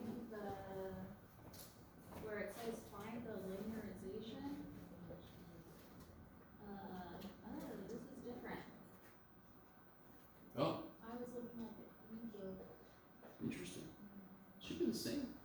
am I in the right section? Let's see, 14.4? Yeah. Okay. I know So the ebook has a different example? The linear approximations. I just looked a little different because it asked for to find the linearization Yep. of L, X, Y of the function at, and then it gave me a point. You gave me a point, yeah, just like this. This one says show that it's differentiable and then use it to find its linearization. Okay. I'm not sure why they're worded differently. That's weird. When we were doing in lecture, we did linear approximation, and the answer was just a number, but Yeah. it seemed like it wanted an equation, so I got. Oh yeah, well the linearization is an equation. Because again, in Calc 1, what was the linear approximation? It was just another name for the what? You guys remember? The thing you did the most in calculus was find the Derivative? equation of the tangent. Yeah. So I always try to get my students to understand, even though they make it sound like it's its own section, same shit. There's just an immediate application of tangent. Alright. This is the same idea. It's an immediate application of tangent plane. Yes. So this would be the linearization. And then if I want it at a specific point, I just plug those in. And then your answer would just be. That number you get. Yes. And how do you kind of check your answer? Well, like they did. So do you see how they plugged it into their linearization? And why does it make sense to use this linearization? Because 1.1 and negative 0.1 are really close to 1, 0. Yes? Right. So it should be a decent approximation. And they got 1 as their estimate, and the actual answer is 0.98542, which is really good for government. I did mine wrong. Huh? I did mine wrong because my actual was negative 27, and then my But it was the same function? No, different. Oh, then who knows? My approximation was negative 29. Oh, that's not too bad. Negative 27 versus negative 29? Yeah. That's not too bad. Yeah, you're fine. It's a little much, but did the point they give you, was it very far, was it? I just, they gave me negative 3, comma 1, and I chose negative 2.9 and 1.1. Oh, it's not too far away, but it always depends on how crazy the function is, Okay. right? Does that make, because if I had this crazy like cosine of 30x and it would have so many, it just squeezes, it goes crazy. The minute I move a little bit, I'm like completely somewhere else, yes? So I don't know what the original function was, if it was this one, or what it was, but it depends on how crazy quickly it changes. X cubed y squared. Oh yeah, so that one's, it's basically a 5th degree kind of thing, 'cause yeah. So that could change pretty quickly, yeah. Okay. So, you could redo it and try something even closer, like 2.99 and, I don't remember what the other point was, 1.01, yes? And then it shouldn't be a lot closer. Yes? What does it mean when it says to determine where a function is continuous? So, so that's that one problem, shoot, I gave them all away. What was the function on that one? F times y equals xy over 1 plus e, to the x minus 1. Yeah, okay. Do you agree, does everybody concur that all the various parts of this are continuous? Yes.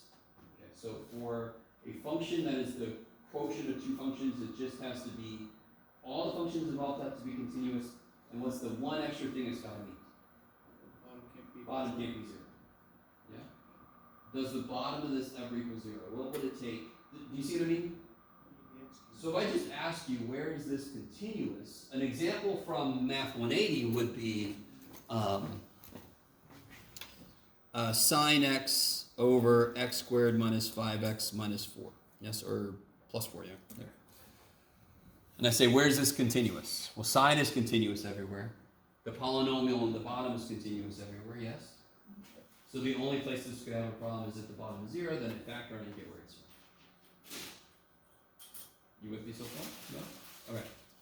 If I have the ratio of two functions, what does it take for it to be continuous on its domain? Is each part of it has to be continuous. What does it mean when they say continuous? Means that the function has. What does continuous mean, anybody? Yes? It can never have a d at e. So what's continuous mean? Goes to that point. Yeah, it looks like it's going somewhere, and it actually gets there. So the limit exists, and the function value there is the same. That's what continuity means. How do I tell when a function is continuous? Well, we have an old theorem that said all rational functions are continuous on the domain. All trigonometric functions are continuous on their domain. You with me so far? Okay. So sin x, a layman's definition of continuous is: do I have to pick up my pencil or pen to draw it? So a sine, I don't have to pick up my pencil or pen. I can do this forever. Yes. So the only possible place this could be discontinuous, for example, is if the bottom is 0. And I see there's going to be 2 places where the bottom is 0, 1 and 4. Yes? If I factor it. So what's the only place this could be discontinuous?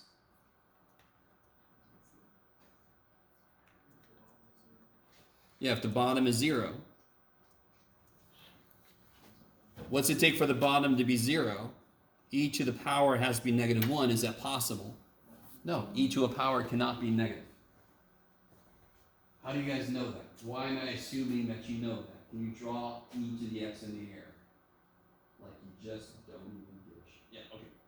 So draw e to the x in the air. What's this? What's this piece of it? Asymptote, right? I guess from your perspective, it would be this. Yes? I think, or this, I don't know. You with me? So can the output to an exponential ever be negative? No. It can't even be 0. Yes? So if this requires an exponential to have a negative output to be discontinuous, it's continuous everywhere. Does that make sense? Yeah. So if I give you a function and say, where is this continuous? You sort of change that to be, what is there an issue in the domain somewhere? Is there a problem with the domain? Okay. So how would you write your answer to that? I think I said all r squared, because no point makes this continuous. Because remember, what are my inputs for this function? Points. So when I say, where is this discontinuous, it would be regions in the xy plane. Yes? So if I would have done this instead,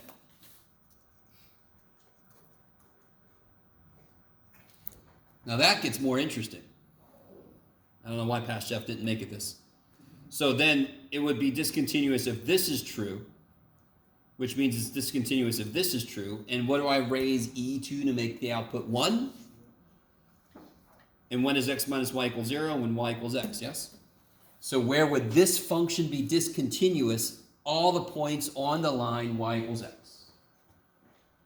That's what I should have made the problem. Yes?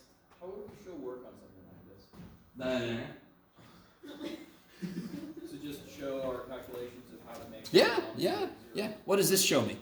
What does this show me? Do you understand what it takes to make this continuous, right? And then you wouldn't just say this, would you? You'd say what I just said. All points. So discontinuous f.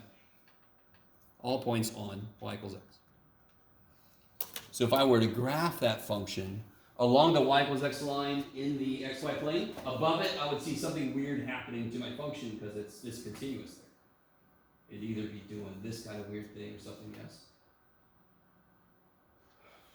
If I try to plug in a point where y equals x, I get a 0 in the bottom, yes? If I try to plug in a point where the x part and the y part are equal, I'm going to get a 0 on the bottom, yes? Does that make sense? Yes? Yeah. Okay. Sorry, you just asked the question, so I want to make sure. Okay. So if I graph this, if I look above the y equals x line, I should see weird shit happening with my function. Because it's not allowed to exist there. Not really not allowed to, but you know what I mean.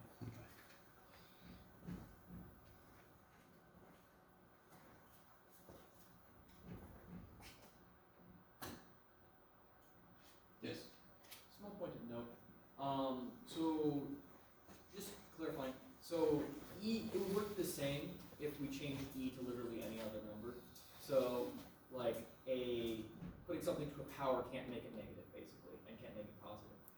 bigger or smaller. A to the x So the fact looks that, just like e to the x, just a slightly different slope.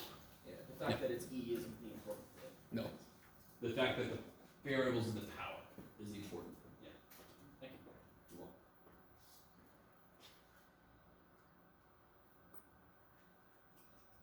I'm always hopeful. Yes. Can you go over the level curves a little bit, especially the k? Oh. What is k? Okay. So, are you looking at a specific function? Yeah, let's do from the number 3 from the test 2, practice test 2. It's Sure. What's that one say?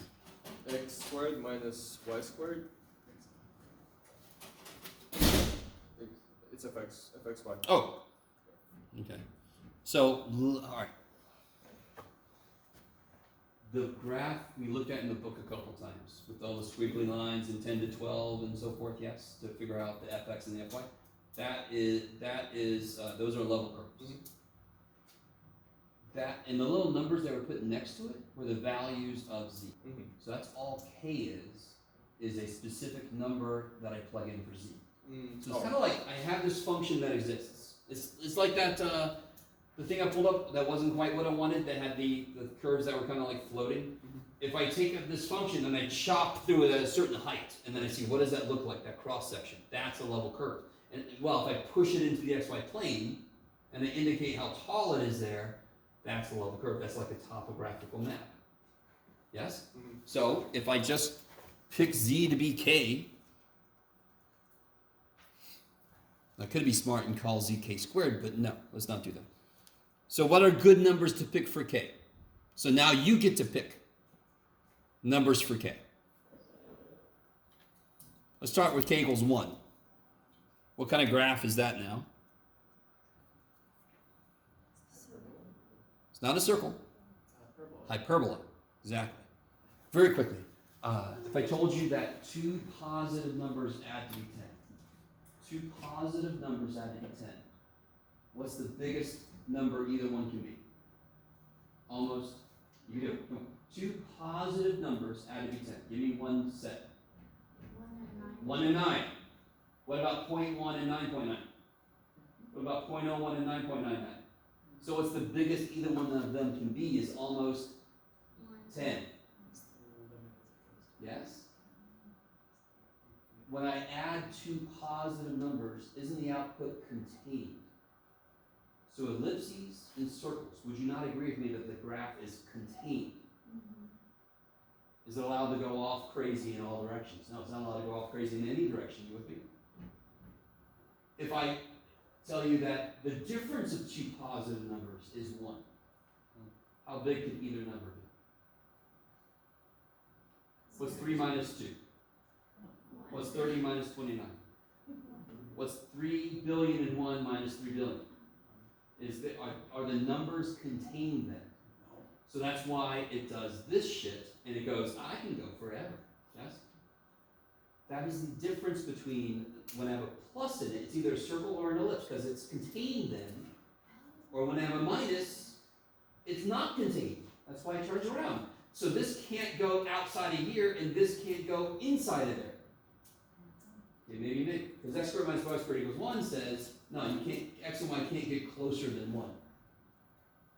You have to be 1 apart, so they're not allowed to be in that middle part. Does that make? Okay. So, this is hyperbola sitting on which axis? And how do you know what's the only one that can have x-intercept? I'm sorry, what's the only one that can have intercepts? X. Do you get any y-intercepts?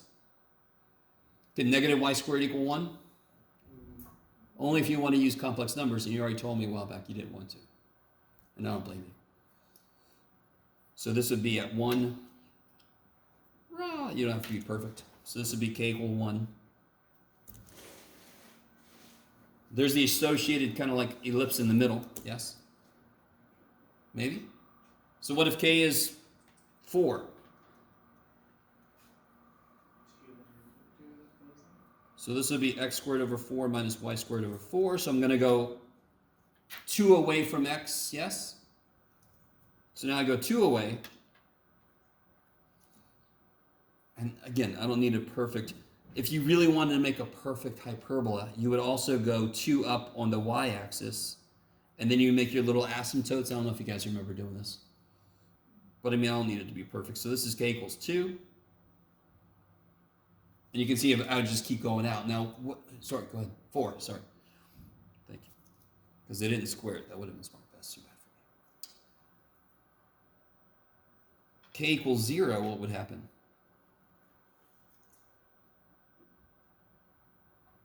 You could do it. Add y squared, then I have to take a square root. What's the square root of y squared? Or what's the square root of x squared? Plus or minus, good. So y equals plus or minus x, so y equals plus x, y equals minus x. Pretend like those go through the origin. So, okay, your immediate question was, what's up with k? K represents the height that I want to be at that moment, yes? So k represents all the heights I could be at, and when I pick a value of k, I'm at that height. So k equals 0 means I'm actually looking at what it looks like in the xy plane. K equals 4, now I'm up 4 away. What would it look like if I sliced it right there? What would it look like? And let me smush that into the xy plane. So I put next to those, then you don't have to put k equals, you could do like they do on the in the book. You put just 1, 4 next to it, because it's understood that represents the height. The number you put next to each curve. Are you guys at all? So if you replace z with k, and then give yourself some numbers to play with, you have to know what those shapes are.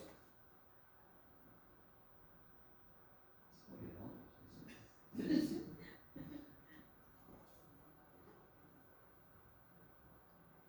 Alright, anything else? So even if we don't know the shape, can we just plug in numbers? I probably won't give you a hyperbola, that's fine. I understand. But if they give you a circle or something, or even an ellipse. Are you guys cool with ellipses? How do you tell? Make it equal to 1. Whatever number's under x is how far you go on the x. Whatever number's under y is how far you go on the y. That's all ellipses are, right? That's why x squared plus y squared equals 9. X squared over 9 plus y squared over 9. You go 3 out in the x, 3 out in the y. That's why it's a circle. Yes? Because you go the same amount in both directions. An ellipse does not go the same amount in both directions. That's why it's a square shape. Or it's a student's head. Yes? Maybe? They can compensating for each other. Sure. Maybe this one could be worth 1 point on the test. And everything else is worth 0.1. That's all I keep that in mind. Kelly wants this to be 10 times as much. Gotcha.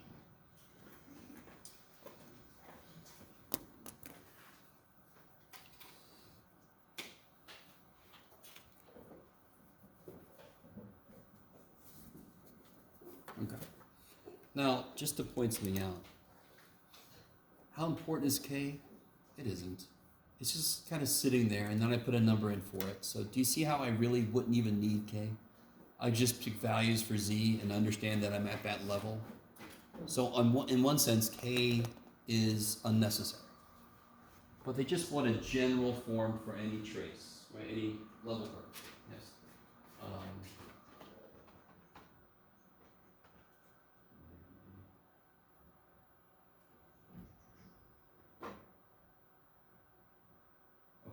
I'm going to call it. We're good team. So try to do, I don't know if you've gotten into 14.6 yet. Do that. I'll be, I'm always up in my office at least by 12, if not before that. You guys didn't know, I'm right there. Okay. And then I'll see you on, what is it? I'll see you on Wednesday. I'm kind of struggle with the E6 square. That domain. I don't know the domain is cryptography. Oh, what part of this? Yeah. What part of this has an issue? This is fine. This could be any numbers it wants to. Mm-hmm. The inside of a radical has to be at least 0, yes? Yeah. So then you get this, which is an equation of a line. Mm-hmm. You draw the line, and then you shade greater than that. What's the domain? Bigger than 0? This is the domain. This is the domain. Okay, so I don't You know. can't say this because do you see how if y is -4, x Yeah. can't be 1, for example. So you can't say x greater than equal to 0 because it's not true everywhere. Oh, So that's why it's easier to graph. Now it should be shaded here also. Yeah. You see what I mean? Because it's everything. So if x is -1, y could be 6. Okay. And see how it works? 6 minus 4 is 2. Yeah. So that's why it's a region. You can't write it like this easy. That's why I was so confused. Do not try to Okay. write. That's why we graph it. Okay. Because it's a lot easier to graph it. Yeah. Okay. Thank you so much. You're welcome.